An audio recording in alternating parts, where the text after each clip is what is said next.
Welcome to Penrose Learning, where we make understanding easy. In this video, I will show you how to set up an Xbox One. First, connect the HDMI cable from the console to your television.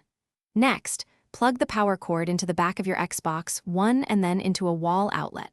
For your controller, you can connect it with a USB cable or pair it wirelessly. Remember to insert 2 AA batteries into your wireless controller to power it on.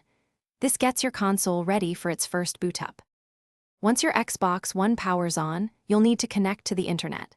You can choose between a wireless Wi-Fi connection or a wired Ethernet cable for stability. Then, sign in with your Microsoft account. If you don't have one, it's easy to create a new one. The console will guide you through any necessary system updates, which might take a few minutes. Finally, customize your privacy and online safety settings to your preference. Now that your Xbox One is set up, it's time to install some games. You can install them from physical disks or download them directly from the digital store. To manage your storage, you can easily uninstall games you no longer play.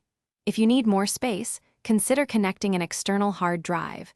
The Xbox One supports drives up to 16 terabytes. This helps ensure you always have room for new adventures.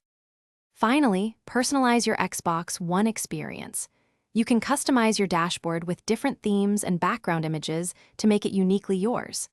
Connect your favorite accessories, such as a gaming headset for immersive audio or a charging dock for your controllers. Don't forget to explore the Xbox store for new games, apps, and entertainment options. If you have a family, setting up parental controls is simple and effective. Thanks for watching. If this was helpful, leave a like and consider subscribing. See you next time.